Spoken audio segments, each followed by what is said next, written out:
27 का चुनाव ओबीसी साधने के लिए पंकज चौधरी को प्रदेश अध्यक्ष बनाया गया है। पंकज चौधरी ओबीसी का मास लीडर नहीं है, कार्यकर्ताओं को साथ में लेकर चलने वाले नेता हैं, इसलिए इनको शीर्ष नेतृत्व ने इनको प्रदेश की बागडोर दी है। रिक्शा चलाने वाला फ्लाइट नहीं उड़ा सकता। भारतीय जनता पार्टी में एक छोटा कार्यकर्ता भी प्रदेश की बागडोर और राष्ट्रीय बागडोर संभाल सकता है। क्या आपके कहने का मतलब कि जिस तरीके से इनको लाके बैठाया गया है वो कुछ कर नहीं पाएंगे? इनके साथ प्रदेश का हर कार्यकर्ता इनके मार्गदर्शन में 27 में भारतीय जनता पार्टी को मजबूत करने का काम करेगा। 2027 में आप देख लेना, पूर्वांचल से हम लोग भारतीय जनता पार्टी भारी बहुमत से जीत हासिल करने वाली। जातीय समीकरण साधने के लिए ही तो ये पंकज चौधरी को बैठाया गया, और कौन सी बात थी? मेरा नशेमन न बनो, शुक्र सुल्तानी के गुंबद पर तू शाही है, बसेरा कर पहाड़ों के चट्टानों पर। कांग्रेस वालों की, सपा वालों की मुंगोरी लाल के सपने देखने हम जनता के बीच में काम करते हैं।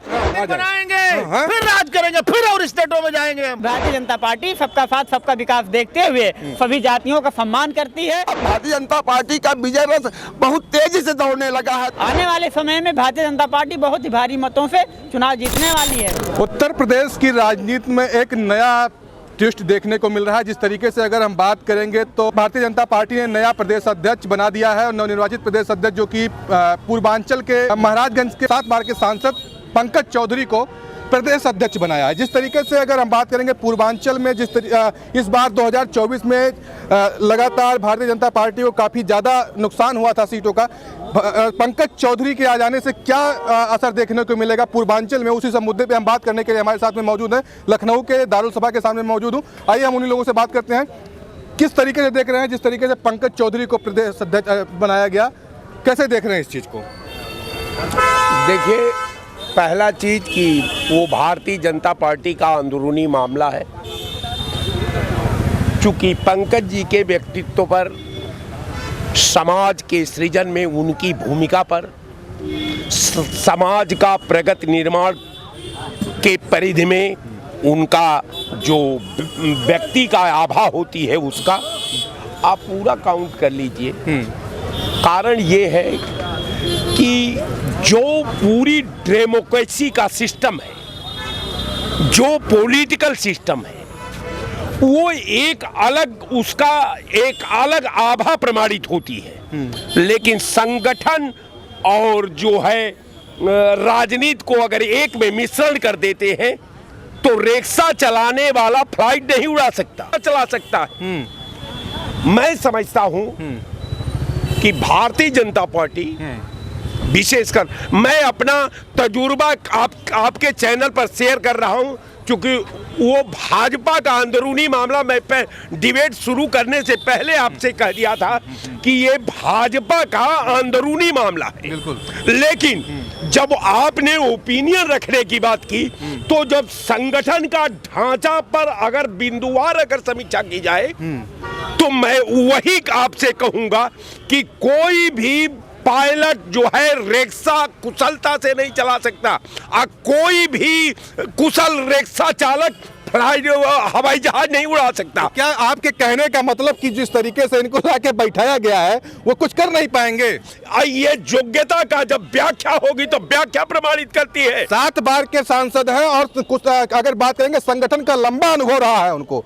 संगठन का नहीं, संगठन का उनके पास कोई एबीसीडी का अनुभव नहीं है। तो बस उनका जो है वोट के मार्जिन में, वोट के मतदाताओं के बीच की जो भूमिका एक राजनेता होने के नाते जो उनके पास है वो एक अलग चैप्टर है।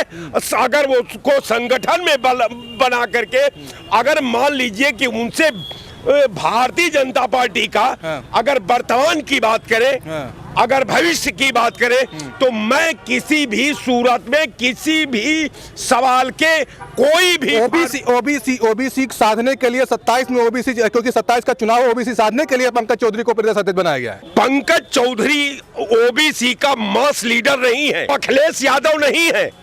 कारण ये है कि आप समझने का प्रयास करिए कि बहुत कम ओबीसी मुसलमानों का मास लीडर नहीं है। ओबीसी लीडर है लोग कहते हैं कि वो मुसलमानों का 22% वोट है, उसका प्रतिनिधित्व करते हैं, लेकिन 12 सीट लड़ते हैं जहां से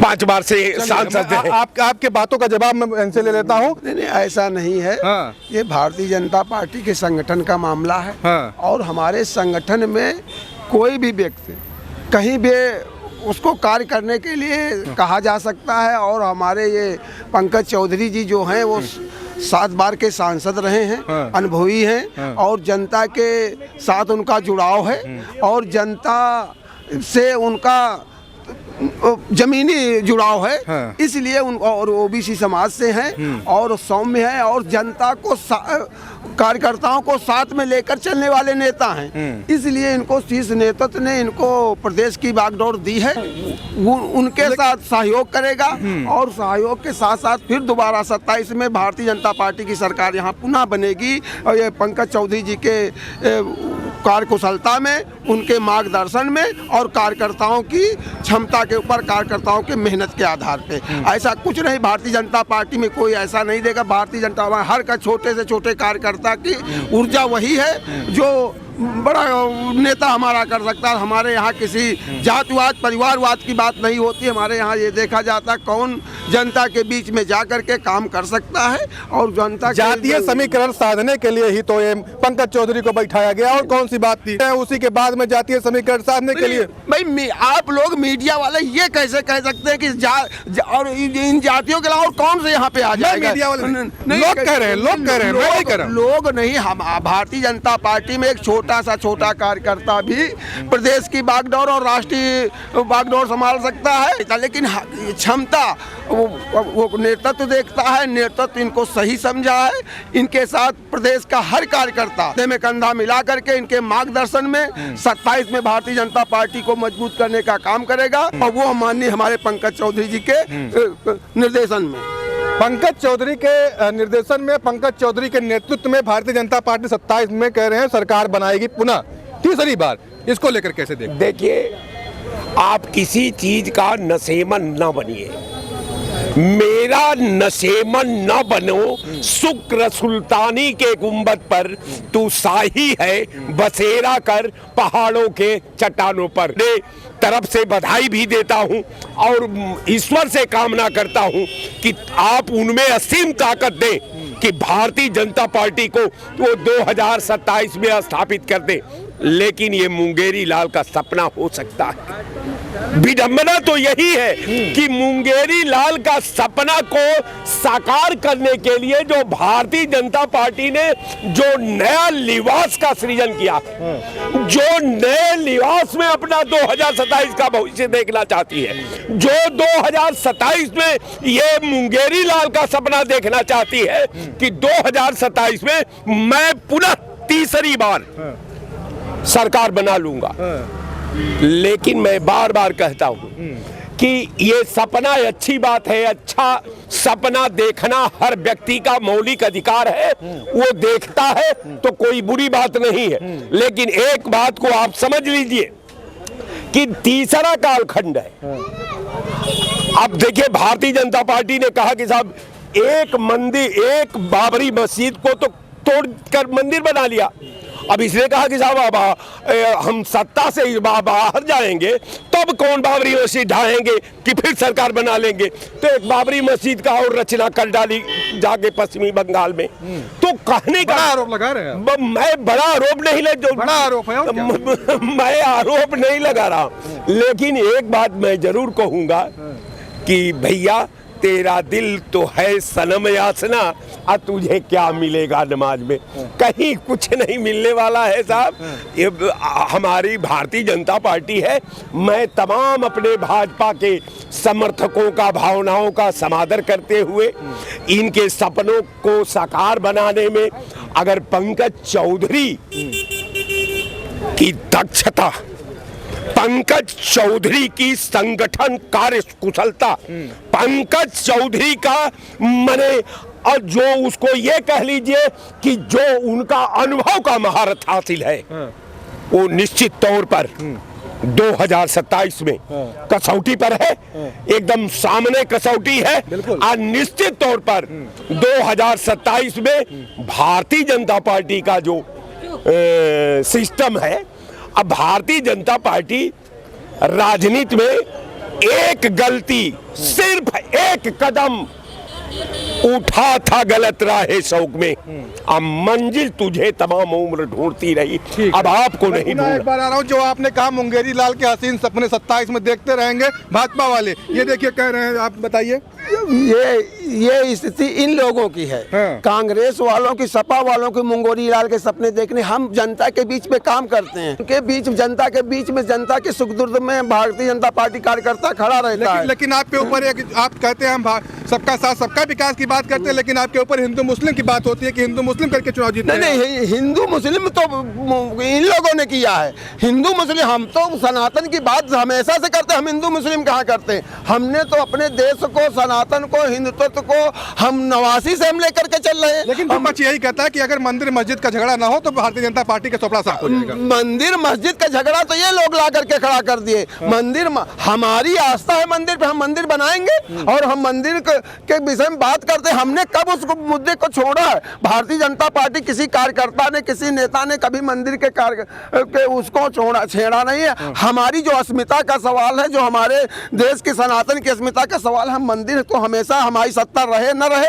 तब भी हम मंदिर का सम्मान करते हैं, मंदिर का सम्मान करते रहेंगे। लेकिन ये लोग करते रहे। देखिए राय साहब जो ने कहा कि मुंगेरी लाल के हसीन सपने देखते रहे, 27 में होने वाला नहीं है। ये लोग 89 से तो मुंगेरी लाल के हसीन सपने तो देख रहे हैं कांग्रेस वाले, और क्या देख रहे हैं? न बिहार में है और न उत्तर प्रदेश में। इन लोगों के पास बचे क्या? बस एक दूसरे को 6 सीटें बिहार में पाए हैं। अब यहाँ तो वो तो कहो 2024 में थोड़ा किसी तरह से लाज बच गई है, और वो भी कोई बात नहीं है। आपकी इनको लोगों को पता मिल जाएगा क्या हो गया। सारे जहां 15-16 प्रदेशों में जिनकी सरकार होती थी, वहां अभी देखो केरल में, तिरुवनंतपुरम में अभी हम मेयर का चुनाव हम लोगों ने, जहां हम लोगों को कोई संभावना नहीं थी, केरल में भारतीय जनता पार्टी का मेयर हो गया। देखिए अब भारतीय जनता पार्टी का विजय रथ बहुत तेजी से दौड़ने लगा है, और इन लोगों का डायनासोर की तरह से कांग्रेसियों का नष्ट नाबूद हो जाएगा। एक मंदिर बनाया है, कितने प्रदेशों में सरकार बनाई? इनका उसके बाद एक मंदिर बनाया, कितने प्रदेशों में सरकार बनाई मालूम है आपको? एक में, और दूसरा मंदिर बंगाल में बना रहे, पूरे भारत पे राज करेंगे हम लोग। भारतीय सुनिए, लेकिन कह रहे हैं मुंगेरी लाल के हसीन सपने देखते रह जाएंगे। बनाएंगे, फिर राज करेंगे, फिर और स्टेटों में जाएंगे हम। पार्टी मतलब कुछ नहीं, जीरो। कांग्रेस पार्टी बात करेंगे। आइए राज साहब ने कहा मुंगेरी लाल के हसीन सपने देखें, 27 में नहीं आ पाएंगे आप, चाहे पंकज चौधरी नहीं, चाहे जिस चौधरी को ले आइए आप। देखिए, जिसको जो कहना है वो तो कहेगा ही, ठीक है ना। हाथी जा रहा है, कुत्ते भौंक रहे हैं, भौंकने दो। हमारा जो कार्य है हम कर रहे हैं, ठीक है।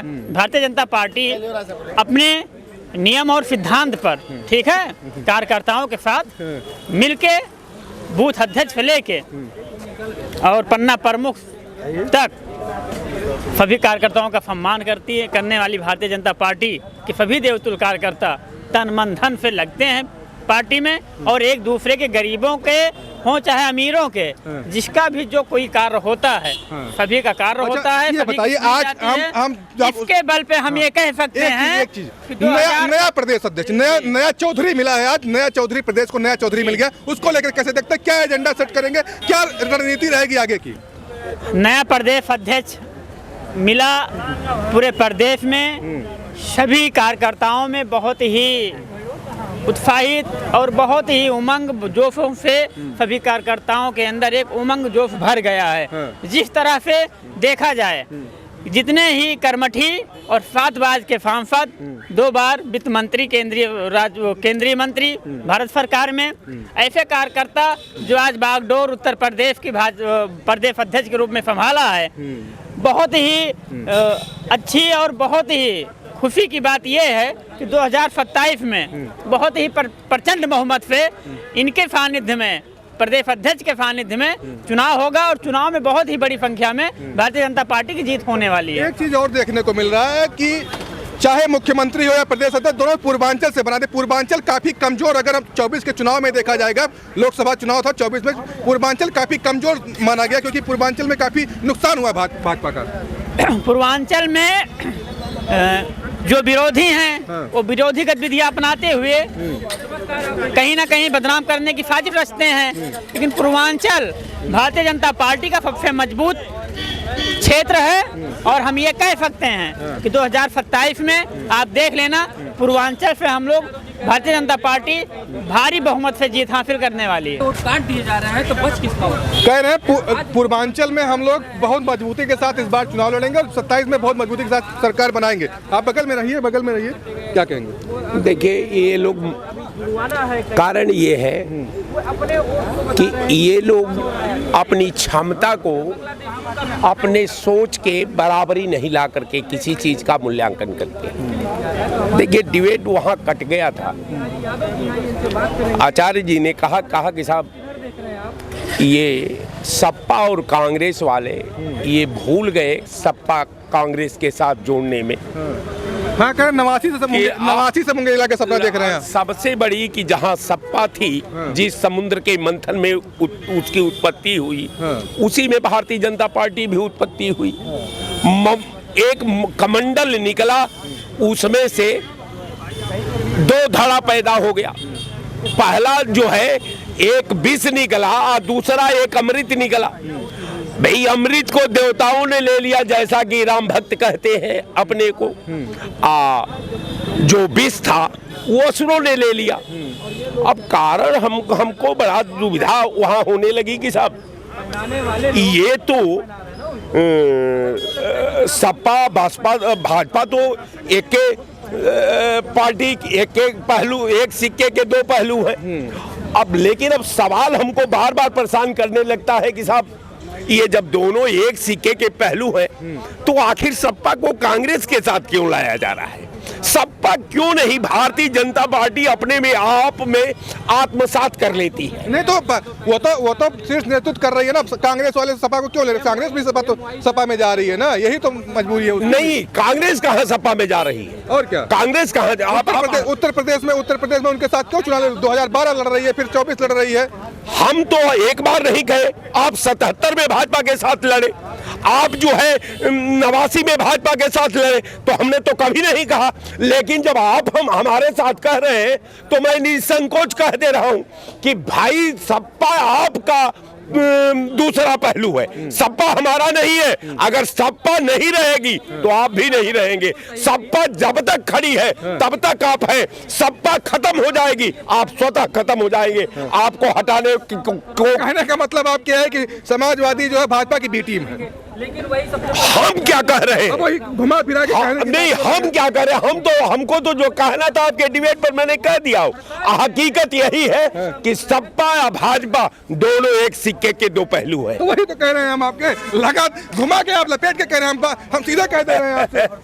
तो हमारा कहने का मतलब कि आज जो है हम किसी पॉलिटिकल दल का ये नहीं करने आए हैं। आपका डिबेट के लिए बहुत बहुत बधाई। अब मैं चौधरी पंकज जी को बहुत बहुत धन्यवाद देता हूं, बधाई भी देता हूं। आज जो भाजपा का सपना चौधरी साहब के कैडर से लगा हुआ है, चौधरी साहब के क्षमता से लगा हुआ है, चौधरी साहब का सामाजिक सेवा से लगा हुआ है। निश्चित तौर पर पंकज चौधरी जी इनके पुनीत सपने को, नेक सपने को 2027 में अपने कौशल से ये प्रमाणित करेंगे कि उनकी लोकप्रियता, उनका प्रखर नेतृत्व, वहाँ जो है समाज का, उत्तर प्रदेश का पथ प्रदर्शन में उनकी भूमिका क्या है, आप प्रदेश के सामने उनका रिजल्ट क्या है, ये समय बताएगा। बहुत बहुत धन्यवाद, आपने बात किया। जिस तरीके से कह रहे हैं सपा नहीं रहेगी तो भाजपा भी नहीं रहेगी। ये तो भाई साहब के कहने का एक विषय जो उन्होंने कहा ठीक है। वो कह रहे हैं, उनकी बातों को जो उनको अच्छा लगा उन्होंने कहा। भारतीय जनता पार्टी भारत की और राष्ट्रीय पार्टी है। भारतीय जनता पार्टी सबका साथ सबका विकास, जो पीडीए का नारा लोग लगा रहे हैं और पीडीए का एक चुनौती दे रहे हैं। भारतीय जनता पार्टी दलित, पिछड़े वर्ग को और पिछड़े पायदान के व्यक्ति को आगे अंत्योदय के समान को देखते हुए व्यक्ति को निचले स्तर पे और ऊंचे पे खड़ा वही करने तो वाली आप भी भारतीय कर रहे हैं ना, जनता पार्टी है। वो सीधे सीधे पीडीए कर दे रहे हैं आप, ला करके दूसरे को बैठा दे रहे हैं। पिछड़ा ही समाज तो आप भी तो वही कर रहे हैं ना।